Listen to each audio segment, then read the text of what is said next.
اللهم صل على سيدنا محمد وعلى آل سيدنا محمد وبارك وسلم۔ اللہ رب العزت نے اس زمین و آسمان کو 6 دن میں پیدا فرمایا۔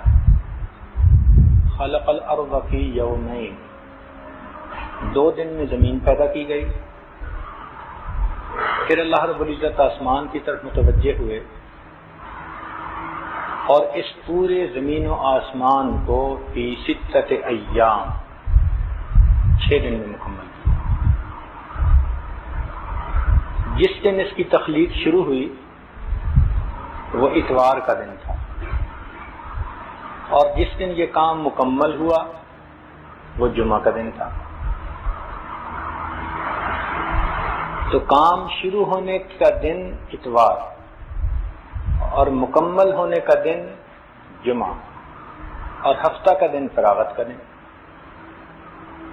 اللہ رب العزت نے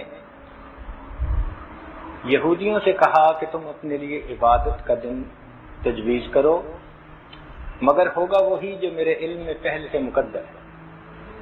تو انہوں نے ہفتے کا دن چنا کہ چھٹی کا دن ہے، فراغت کا دن ہے، ہم اس دن عبادت کریں۔ نصارہ سے کہا تو انہوں نے اتوار کا دن چنا کہ کام کی ابتدا شروع ہوئی، یہ خوشی کا دن ہے۔ اور امت مسلمہ کو اللہ رب العزت نے نبی علیہ السلام کی وساطت سے جمعہ کا دن عطا فرمایا، یہ کام کی تکمیل کا دن۔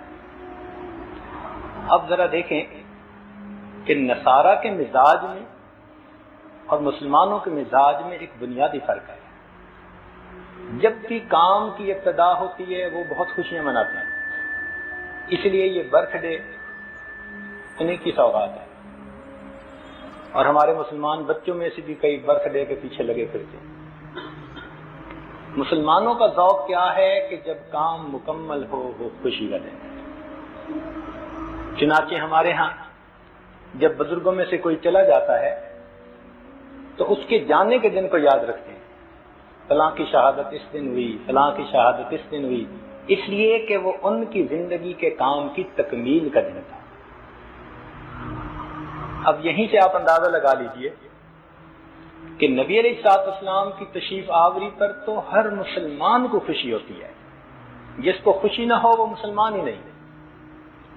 لیکن 12 ربیع الاول کے دن کو فقط ولادت کے طور پر منانا یہ مزاج نصارہ سے شبہ ہے۔ اور اس دن نبی علیہ السلام کی سیرت کو بیان کرنا، تعلیمات کو بیان کرنا، آپ کے کردار کو بیان کرنا، آپ کے پیغام کو دنیا کو سمجھانا، یہ مزاج مسلمانی ہے۔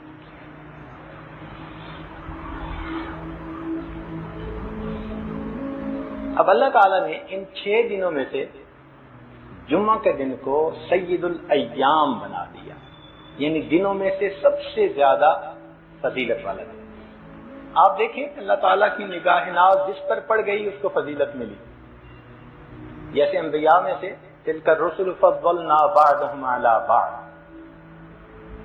تو جس چیز پر نگاہ ناز پڑی اس کو فضیلت ملی۔ مکہ مکرمہ پر پڑ گئی تو اس کو سید البلاد بنا دیا۔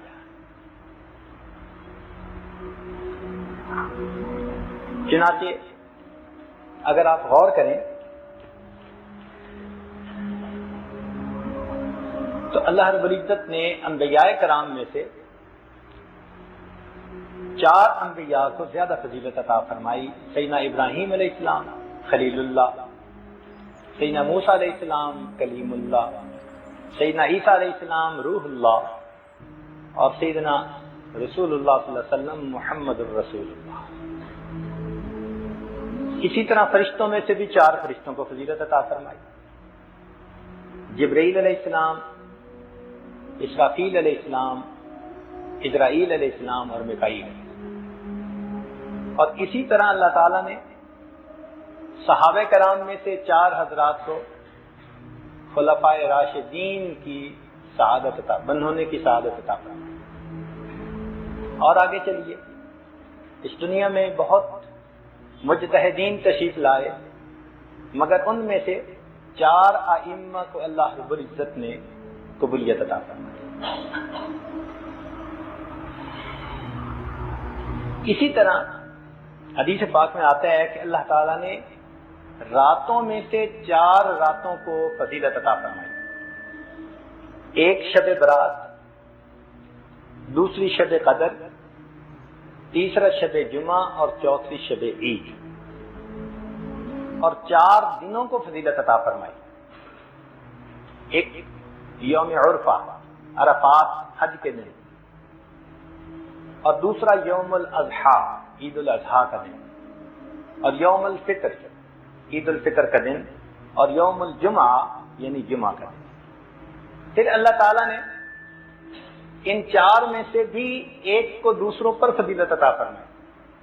مثلا ملائکہ میں سیدنا جبریل علیہ السلام کو فضیلت عطا فرمائی، انبیاء میں سے سیدنا رسول اللہ صلی اللہ علیہ وسلم کو فضیلت عطا فرمائی، صحابہ میں سے سیدنا صدیق اکبر عنہ کو فضیلت عطا فرمائی، اور آگے ائمہ میں دیکھیں تو امام اعظم ابو حنیفہ رحمۃ اللہ علیہ کو امام اعظم بنا دیا۔ اور اگر آپ دیکھیں دنوں میں سے تو اللہ رب العزت نے یوم الجمعہ کو فضیلت عطا فرمائی۔ یہ دن بہت ہی زیادہ اہمیت کا اور فضیلت کا دن ہے، اس لیے اس کو سید الایام کہا گیا۔ چنانچہ اس کی تاریخ ذرا توجہ سے سنیے کہ اللہ تعالیٰ نے جس دن آدم علیہ السلام کا پتلا بنوایا وہ جمعہ کا دن، جس دن اس میں روح ڈالی گئی وہ جمعہ کا دن، جس دن آدم علیہ السلام کو سجدہ کروایا فرشتوں سے وہ جمعہ کا دن، اور پھر جس دن ان کو زمین پر اتارا گیا وہ بھی جمعہ کا دن۔ یہ زمین پر اترنا بھی ایک فضیلت ہے۔ کیوں؟ اگر زمین پر تشریف نہ لاتے تو سیدنا رسول اللہ صلی اللہ علیہ وسلم کے امتی بننے کا ہمیں شرف کہاں نصیب ہوتا۔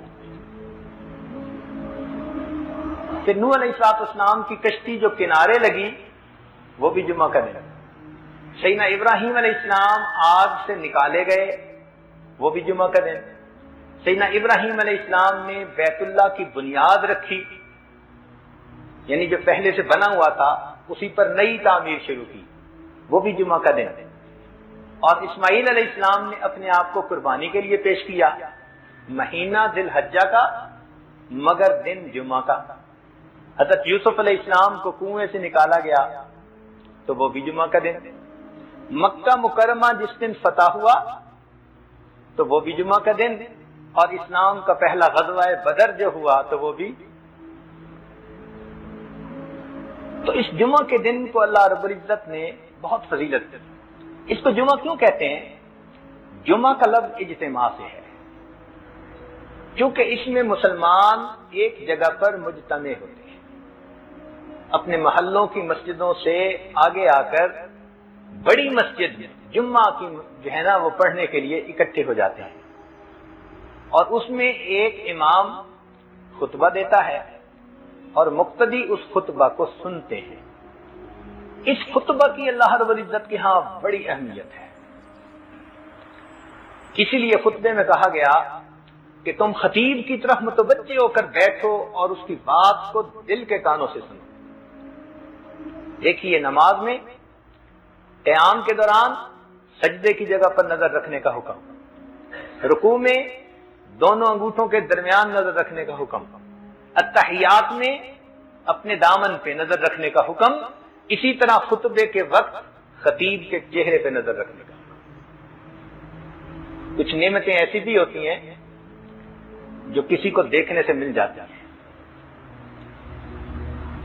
اس امت کے جو اکابرین گزرے ان کی کیا کیفیت تھی؟ الذین اذا رؤوا ذکر اللہ، ان کے چہروں کو دیکھا جاتا تھا اللہ یاد آ جاتا تھا۔ اسی لیے اللہ تعالیٰ نے 2 چیزوں سے نگاہیں ہٹانے کا حکم دیا اور ایک چیز سے نگاہ جمانے کا حکم دیا۔ کن چیزوں سے نگاہ ہٹانے کا حکم دیا؟ ایک مال سے اور ایک جمال سے۔ فرمایا محبوب یہ جو کافروں کو ہم نے دیا ہے ان کی طرف نگاہ اٹھا کے بھی نہ دیکھتے۔ زینت الحیات الدنیا، یہ تو دنیا کی زینت ہے، مگر آپ ان کی طرف نگاہ بھی نہ اٹھا کے دیکھیں. اور دوسرا یہ دنیا کا ظاہری حسن و جمال. فرمایا قل للمؤمنین یغضوا من ابصارہم، حسن ظاہر کے متلاشیوں نگاہوں کو نیچے رکھو، اس لیے کہ تم حسن حقیقے کے چاہنے والے بن جاؤ. تو دو چیزوں سے نگاہ ہٹانے کا حکم دیا اور ایک پر نگاہ جمانے کا حکم دیا. کیا؟ فرمایا وَاصْبِرْ نَفْسَكَ، اپنے آپ کو صبر دے، اپنے آپ کو بٹھا. وَاصْبِرْ نَفْسَكَ، اپنے آپ کو نکھی رکھ. مَعَ الَّذِينَ، ان لوگوں کے ساتھ، يَدْعُونَ رَبَّهُمْ بِالْغَدَاةِ وَالْعَشِيِّ يُرِيدُونَ وَجْهَهُ وَلَا تَعْدُ عَيْنَاكَ عَنْهُمْ، تیری نگاہ ان کے چہروں سے ہٹنے نہ پائے. اور اگر ایسا ہوا تريد زینۃ الحیات الدنیا. چنانچہ خطبے میں خطیب جو نصیحت کی باتیں کرتا ہے یہ اللہ رب العزت کو اتنی اچھی لگی کہ اللہ رب العزت نے اپنا حق معاف فرما دیا. ظہر میں کتنی نماز پڑھتے ہیں؟ 4 رکعت. روزانہ 4 رکعت ادا کرنے والے جمعہ کے اجتماع میں آئے، فرمایا میرے بندو، یہ جو تمہارے ساتھ بھلائی کی باتیں ہو رہی ہیں، خیرخواہی کی باتیں ہو رہی ہیں، تمہارے سامنے میرے حسن و جمال کو کھولا جا رہا ہے، تمہیں میری معرفت کی طرف بلایا جا رہا ہے، میرا تعارف تمہیں کروایا جا رہا ہے، یہ بات مجھے اتنی اچھی لگی میں 4 رکعت کو 2 رکعت میں بدل دیتا ہوں اس وقت میں بیٹھ کے ان کی باتوں کو سنتا ہوں. اس لیے یہ خطبہ یوں سمجھیے 2 رکعت کا قائم مقام بن جاتا ہے. اسی لیے جمعہ کے دن میں ساعت اجابت رکھ دی گئی. ایک ایسا لمحہ ہے جمعہ کے دن جس میں یقینی طور پر بندے کی دعا قبول ہوتی ہے. اب اس میں اقوال مختلف ہیں، تاہم اس خوشی میں کہ مومن ایک جگہ اکٹھے ہوئے ایک ان کے لیے قبولیت دعا کا لمحہ بنا دیا. پھر اس دن کی اتنی اہمیت کہ حدیث پاک کے مطابق اگر کوئی اہتمام سے جمعہ پڑھنے کے لیے آئے تو فرمایا پچھلے جمعہ سے لے کر اس جمعہ تک جتنے بھی گناہ ہوں گے اللہ تعالیٰ سب کو معاف فرما دیں گے. تو گناہوں سے دھل کے واپس جاتے ہیں. یہ اجتماعیت کی شان ہے کہ جمعہ کے دن سب اکٹھے ایک جگہ ہوتے ہیں.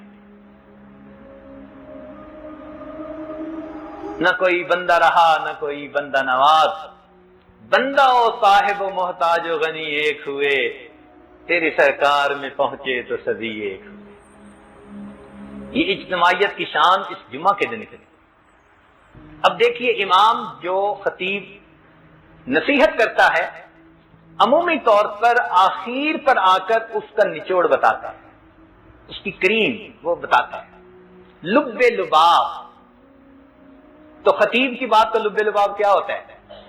اکثر آپ خطبہ سنیں گے نا عربی کا، تو آخر پر خطیب کہے گا وَلَذِكْرُ اللَّهِ تَعَالَى أَعْلَى وَأَوْلَى وَأَجَلُّ وَأَتَمُّ وَأَهَمُّ وَأَكْبَرُ وَاللَّهُ يَعْلَمُ مَا تَصْنَعُونَ.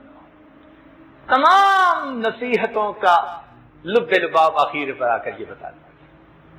اس لیے وقت سے پہلے جمعہ کے دن آنا اور خطیب کی بات کو توجہ کے ساتھ سننا یہ بہت زیادہ باعث اجر بھی ہے اور اللہ کے ہاں قبولیت کا سبب بھی ہے. ایک اس میں جہت اور بھی ہے، ایک اینگل، ایک زاویہ اور بھی ہے. شریعت میں جمعہ کے دن کو یوم المزید کہا جاتا ہے. کیا مطلب؟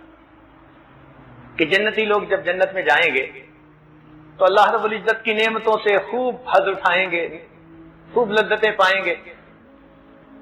تو ایک ایسا وقت آئے گا کہ اللہ تعالیٰ اپنے بندوں سے ہم کلامی فرمائیں گے اور پوچھیں گے فَاسْأَلُونِي مَا شِئْتُمْ، میرے بندو تم مجھ سے جو چاہے مانگو. جنتی حیران، حور و قصور مل گئے، کھانے پینے کی نعمتیں مل گئیں، جہنم کا عذاب ٹل گیا، ہم صالحین، صدیقین، انبیاء، شہداء سب کی جو ہے مجالس میں ہیں، اور ہمیں کیا چاہیے؟ سب کچھ تو مل گیا. تو اللہ تعالیٰ فرمائیں گے اچھا تم اپنے علماء سے پوچھو. چنانچہ یوں سمجھیں کہ لوگ جہاں جمعہ پڑھتے ہوں گے اپنے اپنے علاقے کے ان علماء کی طرف رجوع کریں گے. ذرا غور کیجئے، علماء کی ضرورت فقط دنیا ہی میں نہیں، علماء کی ضرورت ہمیں جنت میں بھی پڑے گی۔ آج لوگ پوچھتے ہیں جی یہ مدرسے میں پڑھتے ہیں تو کس کام کے؟ ان کے بغیر تو جنت میں بھی گزارا نہیں ہمارا۔ چنانچہ پوچھیں گے لوگ تو علماء ان کو سمجھائیں گے کہ ہاں سب نعمتیں مل گئیں مگر ایک نعمت ابھی باقی ہے۔ ان نعمتوں میں اتنا جنتی انجوائے کر رہے ہوں گے، خوشی میں ہوں گے کہ ان کو کچھ یاد ہی نہیں رہے گا۔ تو وہ پوچھیں گے کون سی نعمت؟ اور تو علماء کہیں گے کہ اللہ تعالیٰ نے وعدہ فرمایا تھا وَلَدَيْنَا مزید، کہ ہم جنت میں تمہیں مزید بھی نعمت عطا فرمائیں گے، اور مزید سے مراد اللہ رب العزت کا دیدار۔ تو وہ کہیں گے ابھی اللہ تعالیٰ کا دیدار تو نہیں ہوا، لہذا ہمیں چاہیے کہ ہم اللہ تعالیٰ سے یہ دعا کریں کہ اللہ ہمیں اپنا دیدار عطا فرمائیے۔ اس وقت پھر سب جنتی اس بات کو ریئلائز کریں گے، محسوس کریں گے، کہیں گے ہاں ہمیں تو اللہ کا دیدار چاہیے۔ بھئی گھر ہو، مکان ہو، آسائشیں ہو، سہولتیں ہو اور مکین نہ ہو تو مکان کا کیا مزہ؟ محبوب نہ ہو تو انسان کو مزہ ہی نہیں آتا۔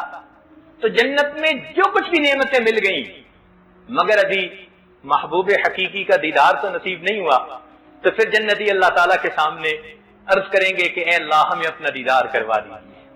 زبان حال میں گویا یوں کہیں گے اللہ ساری زندگی تجھے بن دیکھے سجدے کرتے رہے، اے اللہ بن دیکھے تیرے سامنے رکوع میں جھکتے رہے، اے اللہ بن دیکھے ہم راتوں کو تہجد میں اٹھ کے تیرے سامنے دامن پھیلاتے رہے، اے اللہ تیرے نام پر ہم نے مال قربان کیا، ہم نے اپنی جانیں قربان کی، ہم نے اپنے بچوں کو قربان اور شہید ہوتے دنیا میں دیکھا، اے اللہ ہر طرف سے ہم ہٹ کٹ چکے تھے، تیرے نام کے سہارے دنیا میں جیا کرتے تھے، تیری یاد ہی تو ہماری زندگی کے مقصود اور مطلوب تھے، اے اللہ اب اپنا دیدار کروا دیجیے۔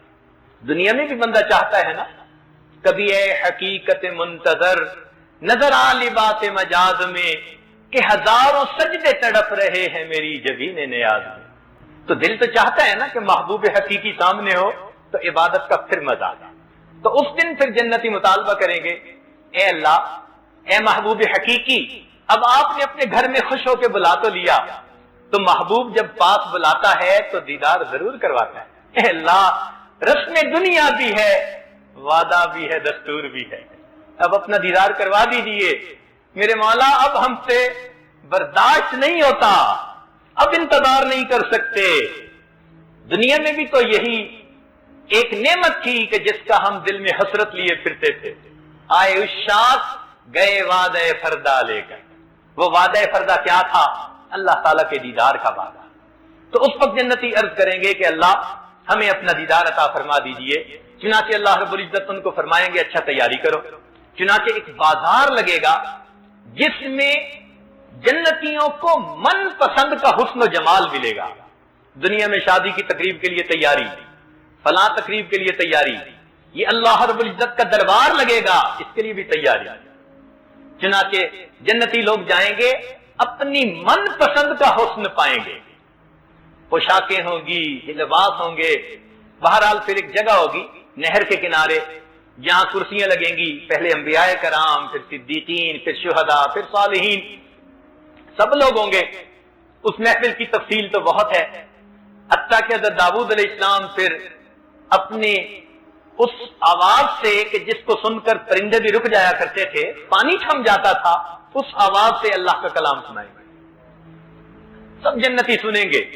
پھر اس وقت فرشتوں کو بھیجا جائے گا کہ جاؤ ان کو شراب طہور پلاؤ، تو جنتی مشروبات بھی پی رہے ہوں گے اور اس آواز کو بھی سن رہے ہوں گے، اللہ اکبر۔ پھر ایک ایسا وقت آئے گا کہ اللہ رب العزت خود سورہ یاسین کی تلاوت فرمائیں گے، پتہ نہیں کیا کیفیت ہوگی اس وقت، اللہ۔ پھر ایک وقت آئے گا جب اللہ تعالیٰ ان کو اپنا دیدار کروائیں گے۔ کیسا دیدار ہوگا؟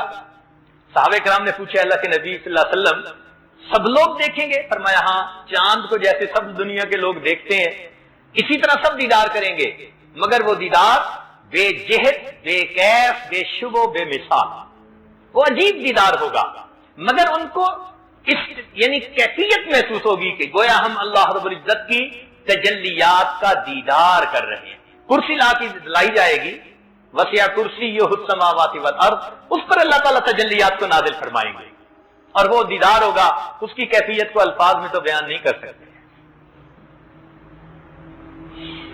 حال کیا ہوگا بھلا ان کا تیری دید کے دن، جن کے دل جوش میں آتے ہیں تیرے نام کے ساتھ۔ نام سن کے تڑپنے والے جس دن اپنے پروردگار کا دیدار کریں گے، پھر اس دن کی کیفیت کیا ہوگی؟ وہ عجیب کیفیت ہوگی، اور وہی مقصود ہے ان تمام عبادات کا۔ اس لیے اللہ تعالیٰ نے اپنی اس جلوہ گاہ کی طرف بلایا کہ میرے بندو سارعوا الی مغفرۃ من ربکم وجنۃ ارضھا السماوات والارض۔ وہ جو جنت کی طرف بلایا تو حقیقت میں محبوب نے اپنے وصل، اپنی ملاقات کے لیے بلایا ہے، آؤ ہماری جلوہ گاہ کی طرف، ورنہ جنت کی نعمتیں تو معمولی چیزیں ہیں، کوئی حیثیت نہیں رکھتی، اصل چیز تو وہ ہے۔ تو جب وہ دیدار نصیب ہوگا تو پھر جنتیوں کی کیفیت ہی کچھ اور ہوگی۔ اب یہاں پر ایک نقطے کی بات سمجھ لیجئے، وہ یہ کہ دنیا میں جو کچھ ہے یہ آخرت کا نمونہ ہے۔ گو کے کیف کے اعتبار سے وہ نعمتیں بہت اعلیٰ ہوں گی، کوئی نسبت ہی نہیں ہے اس کو ان کے ساتھ۔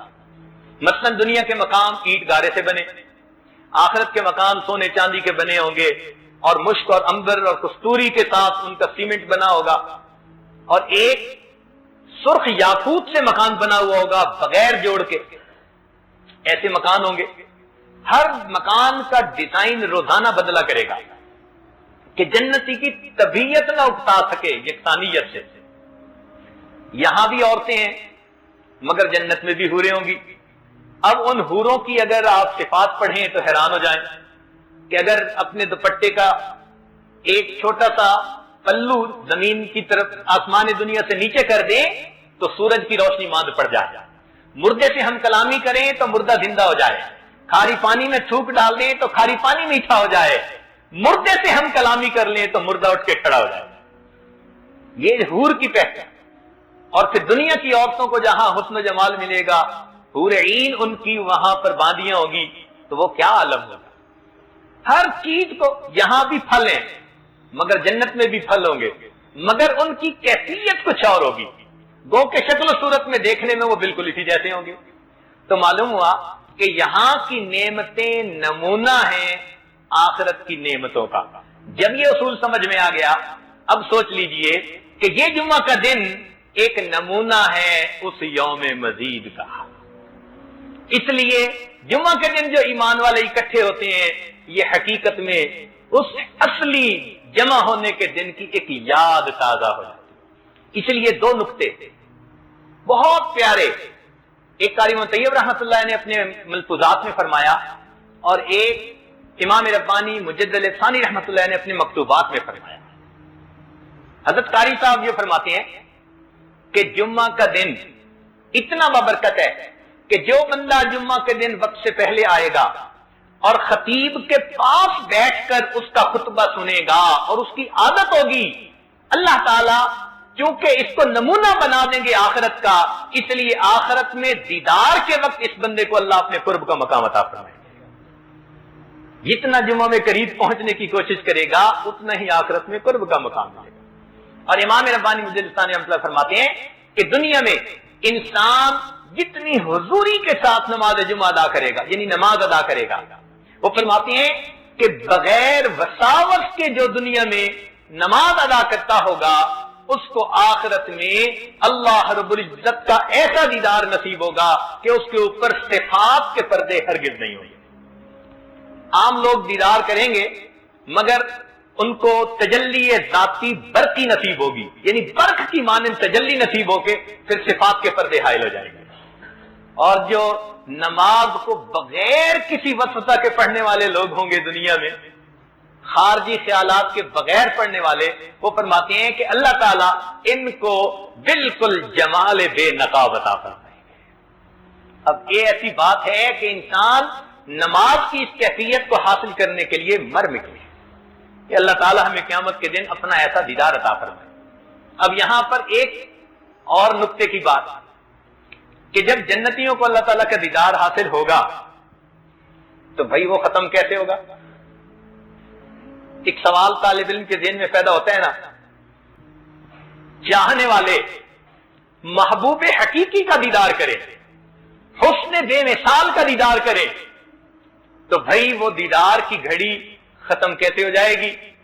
اس لیے کہ اگر دیدار کروایا جائے اور کرنے والے پیچھے ہٹ جائیں تو یہ ان کے لیے باعث ملامت ہے کہ محبوب سامنے اور دیدار کرنے والے خود پیچھے ہٹ جائیں۔ ارے اس سے تو وہ ایک مکھی بھی اچھی کہ جس کو ہٹاؤ بھی تو وہ حلوائی کی دکان سے پیچھے نہیں ہٹتی۔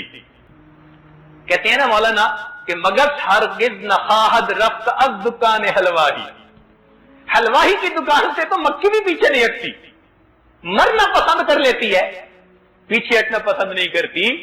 تو پھر مومن تو مگس سے بہت اعلیٰ، یہ کیسے اپنے مالک حقیقی کے دیدار سے پیچھے ہٹ جائیں گے؟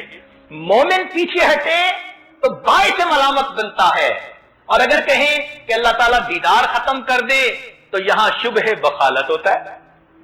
وہ ذات تو وکیل نہیں ہے، وہ تو اس سے مبرہ اور یعنی اعلیٰ ہے، تو ان کے ہاں کمی تو نہیں نا، تو انہوں نے کیوں پیچھے ہٹا دیا؟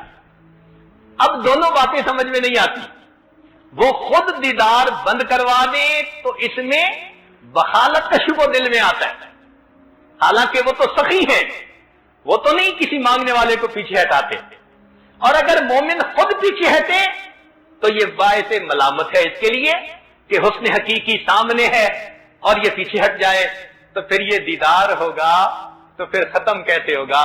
تو محققین مشائخ نے اس میں تطبیق یوں دی، وہ فرماتے ہیں کہ قیامت کے دن دیدار تو ہوگا جب تک اللہ چاہیں گے، لیکن جب جمال کا دیدار ہوگا، جمالی تجلیات ہوں گی تو سب اس کی طرف متوجہ رہیں گے، اور جب اللہ تعالیٰ کی مشیت سے جلالی تجلیات ہوں گی تو اب خود ادھر سے ہٹ کے جنت میں مشغول ہو جائیں گے۔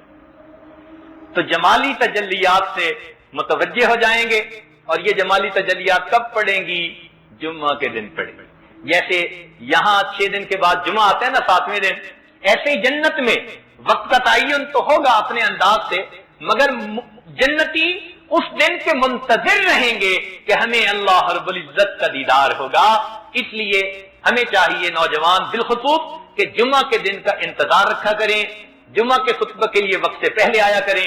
یہ جو عادت بن گئی ہے نا کہ جی دوسری اذان کے وقت جانا ہے، اس سے سمجھ لیں کہ اس کا اثر یوم مزید کی مجلس پر پڑے گا، اور کیا ہم اس بات کو پسند کریں گے کہ اس دن ہمیں پیچھے آنے والوں میں شمار کر لیا جائے گا؟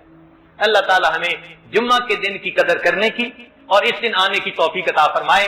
اب آخری ایک بات کہ یہود کو یوم السبت دیا گیا، انہوں نے یوم السبت کی بے قدری کی، نتیجہ کیا نکلا؟ اللہ نے دنیا میں ان کی شکلوں کو مسخ کر دیا۔ یاد رکھنا، جو انسان جمعہ کے دن کی بے قدری کرتا ہے اللہ باطنی طور پر ان کی شکلوں کو مسخ کر دیتا ہے، اور آپ اس کے اثرات دیکھتے ہیں ان لوگوں کے چہروں پر جو جمعہ کے تارک ہوا کرتے ہیں۔ اللہ تعالی ہمیں اس دن کی عزت کرنے کی، عظمت کو دل میں رکھنے کی توفیق عطا فرمائے۔ وآخر دعوانا ان الحمدللہ۔